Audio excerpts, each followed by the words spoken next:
Yeah, I'm Ken, and I'm with the Coalition of Freedom, and I just want to talk about responsibility to people in this country to make sure that we maintain the country that was given to us by God. A long time ago, people fought and died for our liberty, and we enjoy that every single day. Even the people that want to see us become a socialist country, they are free to go about and try to make that happen.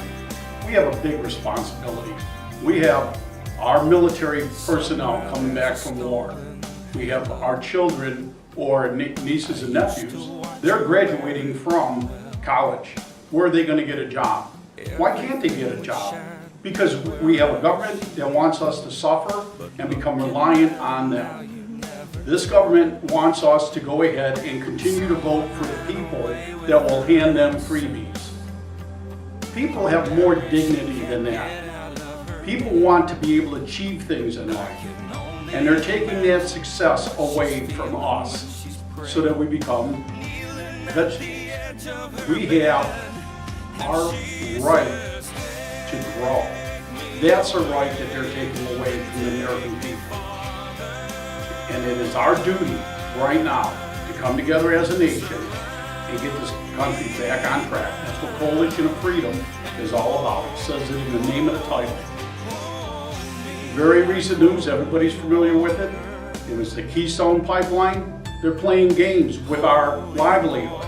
They're telling us, no, you can't put a pipeline until we do further studies, when we have literally hundreds of thousands of miles of pipe going through our country that's been fueling our manufacturing base and heating our homes.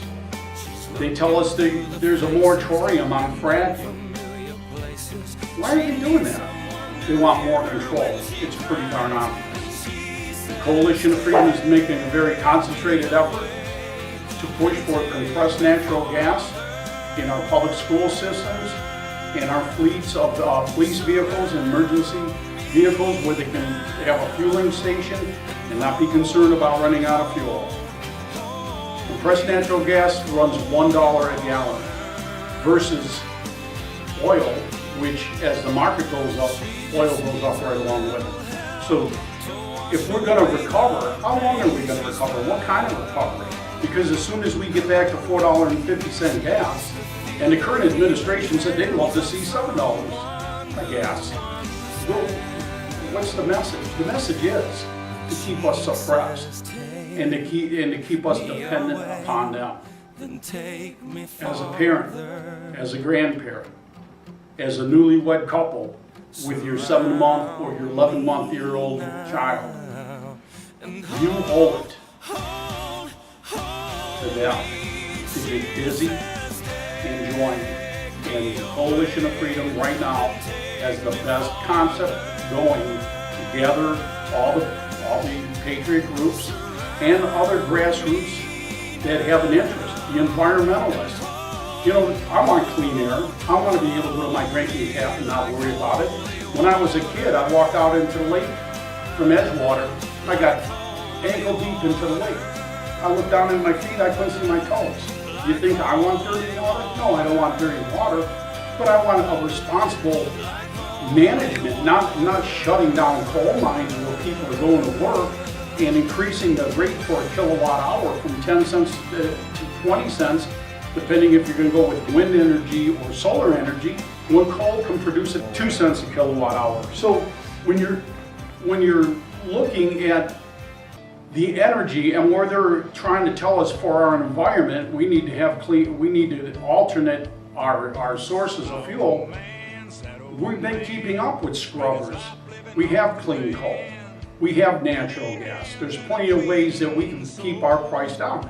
Whether you're rich or poor, and they love to say, well, the rich should pay their amount, but when your utility bill goes up and you're paying more for your light bill and you're paying more for your natural gas to heat your house, or you're paying more for your gasoline at the car, aren't they coming after you, the poor? They're coming after all of us. And I would really encourage you to visit our site, www.coalitionoffreedom.com.